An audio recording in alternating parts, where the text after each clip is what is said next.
Thank you for joining me in episode number 292 of the Afrikaans reading of the Holy Quran. En ons is besig nou met die Heilige Quran by Imam M.A. Baker.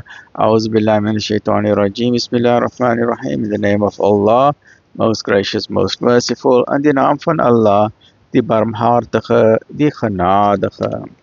Afdeling 5 van hoofstuk nummer 20 en ons is besig met Surah Taha, die einde van die kalf aanbidding. En Aaron het sekerlik voorheen aan hulle gesê, O my volk, julle word slegs daarmee beproef, en waarlik, julle Heer is die barmhartige God, volg my dus en gehoorsaam my bevel.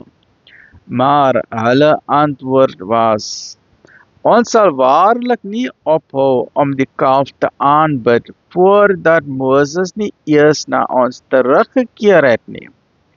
Moses het gesê, O Aaron, wat het u verhinder, toe u sien dat hulle afgedwaal het om my te volg? Het u dan my gebod verontagsaam?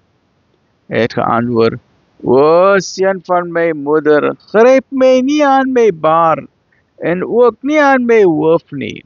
Ek was bang dat u sou sê, u het 'n skeuring onder die kinders van Israel teweeggebring, en nie op my woord gewag nie.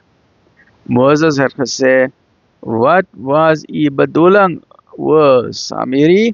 Hy het gesê, ek het bemerk wat hulle nie bemerk het nie, toe het ek 'n handvol stof van die boodskapper se voetstappe geneem en dit weggegooi. So het my siel dit aan my opgedra. Hy het gesê, gaan weg, dit is vir u om in hierdie lewe te sê, raak my nie aan nie, en aan u word 'n straf beloof, wat u nie sal kan ontwyk nie, en kyk na jou God, van wie jy gesê het, dat hy aanbid moet word, ons sal dit sekerlik verbrand, en daarna oor die see verstrooi. Slegs Allah is julle Heer, la ilaha illallah, daar is geen God nie behalwe hy, hy omvat alle dinge in sy kennis.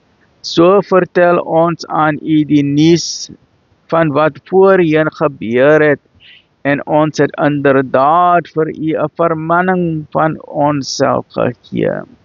Wie daarvan wegdraai, sal op die opstandigsdag sekerlik 'n las dra, waaronder hy altyd gebuk sal gaan, en slegs sal hulle las wees op die dag van opstanding. Die dag waarop die besuin geblaas sal word, en ons sal die skuldiges op daardie dag met blou oë by mekaar bring. Hulle wat in die geheim met mekaar beraadslaag en gesê het, julle het slegs 10 dae vertoef. Ons weet goed wat hulle antwoord sal wees, as die regverdigste onder hulle sou sê, julle het maar net 'n dag lank vertoef. Join me in the next episode, which is episode number 293 van die Heilige Quran. Stay well, look after yourself. Alhamdulillah Rabbil Alamin.